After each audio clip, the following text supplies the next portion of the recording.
I am California of the past. I am California of the past. I am California of the past.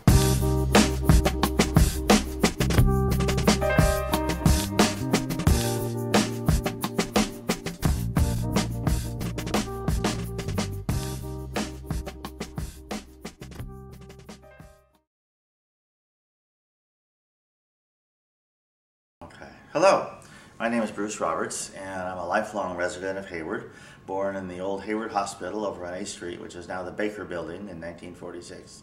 So I'm here to tell you a little bit about myself, but even more about my grandfather and the old Hayward High. Now, I had a philosophy. I just retired after 35 years of teaching middle school, and the philosophy was, you know what's right, do it. I didn't think this up myself. I got it from my grandfather. This is the sign he kept on his desk through 55 years of teaching, principaling, even superintendent at one time. And think about it, that is just the basic of human behavior, whether you're a kid in school or an adult or even a politician. You know what's right, do it. My grandfather was born in 1865, way back in the 19th century. This is Civil War time. And as a small child, he took one of the first trips across the country on the Transcontinental Railroad. His father was a minister, had a job lined up in California, put the family on the train and came. He had memories of vast herds of buffalo and even of talking to American Indians at some of the rest stops along the way. Unfortunately, his mother died while they were in California, so his father put them back on the train and took them back to Maine, where he was raised. He attended Boston Latin School. He attended Amherst University, the Andover Newton Theological Seminary at Harvard. He even went to the Divinity School at the University of Berlin in Germany and used the occasion to travel around Europe somewhat. On returning to the United States, he got his first job as a minister in Massachusetts. He was married in 1895, and he and my grandmother Carolyn decided full-time ministering was not for him. So he journeyed back across the country to California and enrolled at UC Berkeley, where he was a Phi Beta Kappa and earned his degree in education as well as a lifelong teaching credential. From there, he took the family around California as either a teacher or a principal or even a superintendent. They were in Red Bluff, California, Ferndale, California, way up in the Redwoods, San Luis Obispo, Boulder Creek, where he was the principal, and their old family home was our vacation spot for many years. But in 1911, all that wandering around changed because he was hired as the principal of the brand new Hayward High School, located up on Foothill, where the Safeway is now. It's since been torn down, obviously, because it wasn't earthquake safe. So they erected a city hall that's also not earthquake safe. Bad decision. However, that's another story. He fell in love with Hayward. Earthquakes were not a problem at the time. They'd survived 1906, so life was good. And the high school itself was beautiful. The most beautiful high school in the country, people said. Its entryway off of Foothill was, you walked into a building of huge Greek columns. It was like one of the seven wonders of the world. Some of the walkways between the buildings also had Greek columns to move you on your way. The football field down where the Safeway parking lot is was called Hanlon Field, after Pop Hanlon, an even earlier principal coach, and was the social center of town on Friday nights when the lights would come on and football games would go on amidst all the cheering and yelling. There was a track up to the left in the back, and next to the track was a almost vertical cliff. A hill had been chopped away, and on this hill was a giant concrete H. I believe it's still there. Anytime a game was coming up, the opposing high schools would try to sneak in and paint the H with their colors. And of course the Hayward kids had to guard it, and if the other team was successful, then some sort of retaliation would happen, and Hayward black and gold colors would show up on the other campus somewhere. It was fun, and done in good fun. I don't think anyone ever got into fights over it or anything like that.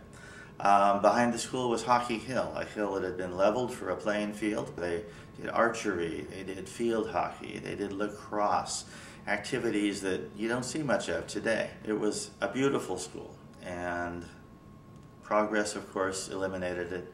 Whether it was really earthquake safe or not, who knows. but it's a shame that it's gone. My grandfather lived on A Street, 1232 A Street, had a big house. It's now the parking lot of the Bank of America, and had 6 kids, his wife Carolyn, and he had Ruth, Mary, Helen, Dot, Fred, and my mother, who was the youngest, Alberta. They all went to Hayward High.